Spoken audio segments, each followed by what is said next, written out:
Geçtiğimiz hafta sosyal medyaya yansıyan Kumul Pedagoji Enstitüsü'nün öğretim bölümü başkanı Muhammed Ali'nin bir senedir kayıp olduğuyla ilişkin yeni bilgiler ortaya çıktı.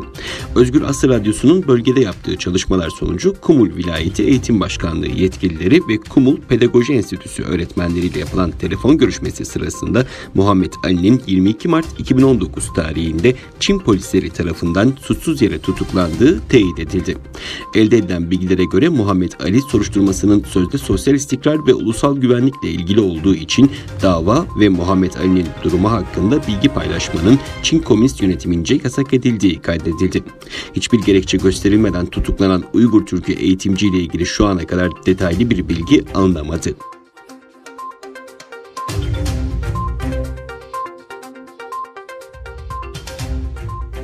Çin Komünist hükümetinin Doğu Türkistan'da Uygurları zorla çalıştırmaya devam ettiği hakkındaki bilgiler geniş çapta ortaya çıktığından beri Avrupa ülkelerinden güçlü eleştiriler geldi. Konuyla ilişkin açıklama yapan Dünya Uygur Kurultayı yetkilileri Çin Komünist hükümetinin Uygur Türklerini zorla çalıştırma hareketini durdurması gerektiğini bildirerek Çin'in her bölgesinde virüs alarmı çalarken dahi ceza kampı tutsaklarının Çin eyaletlerine transfer edilerek Uygur gençlerinin köle olarak fabrikalarda çalıştırılmasının ağır insanlık suçu olduğu belirtildi. Amerika hükümetinin şu an üzerinde durduğu Çin Komünist Partisi'nin Uygurları zorla çalıştırmasını yasaklayan yasa tasarısının tam da bu hadise için ortaya konulduğunu açıklayan Kurultay Başkanı Dolkun İsa, Doğu Türkistanlı Türklerin Çin hükümetince köle yerine satılmasına tepki göstererek Çinlilerin bu hareketine son verme çağrısında bulundu.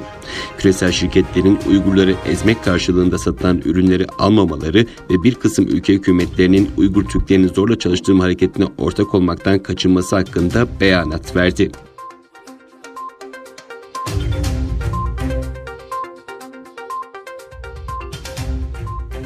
Çin, koronavirüs salgınının çıkış noktası olan Wuhan'da yaşayanlara evlerinde kalmaları ve önlemleri sıkılaştırmaları çağrısında bulundu. Daha önce 8 Nisan'da seyahat kısıtlamalarının kaldırılacağı açıklanan Wuhan'da 4 kişinin daha hayatını kaybetmesi üzerine ikinci dalga endişesi başladı. Şehirde dışarıdan gelenler yoluyla oluşabilecek ikinci bir dalgadan çekinen yetkililer Wuhan sakinlerini salgına karşı tetikte olmaya çağırdı. Wuhan kentinde son haftalarda bazı önlemler gevşetilmiş ve 8 Nisan'dan itibaren sağlıklı kişiler için seyahat kısıtlamalarının kaldırılacağı açıklanmıştı. Çin'de ikinci dalga endişesinin arttığı günlerde Çin Dışişleri Bakanlığı'ndan yapılan açıklamada yabancı diplomatlara Çin'e gelmeme çağrısı yapıldı.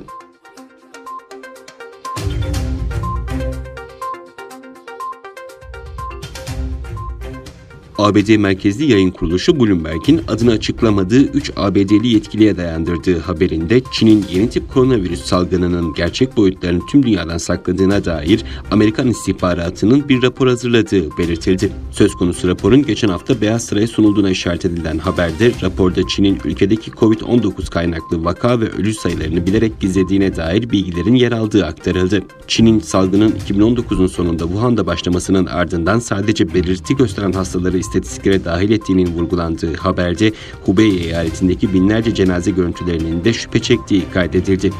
John Hopkins Üniversitesi'nin verilerine göre Çin'de şu anda COVID-19 kaynaklı yaklaşık 82 bin vaka ve 3300 ölüm var. Bu veriler zaten ABD, İspanya ve İtalya'daki ölüm ve enfeksiyon sayılarından daha düşük.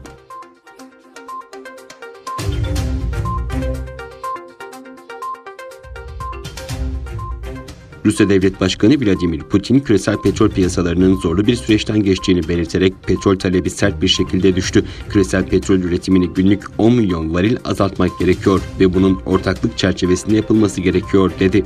Küresel petrol piyasalarındaki durumun son derece karmaşık bir halde olduğunu anlatan Putin, koronavirüs salgını neredeyse tüm dünya ekonomisini etkiledi ve petrol talebi sert bir şekilde düştü. Bu durum hem teknolojik hem de ekolojik riskler barındırıyor diye konuştu.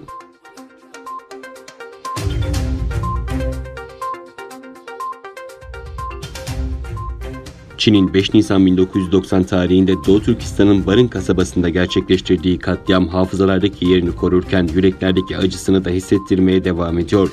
İşgalci Çin ordusu 5 Nisan 1990 yılının Ramazan ayında Doğu Türkistan'ın Kaşgar vilayetine bağlı Akdu ilçesi Barın kasabasında büyük bir soykırıma imza atmıştı. Barın katliamı Doğu Türkistan'da 1990'lı yıllarda başlayan Han Çinlilerinin kolonizasyonu döneminin başlangıcına denk gelmekte.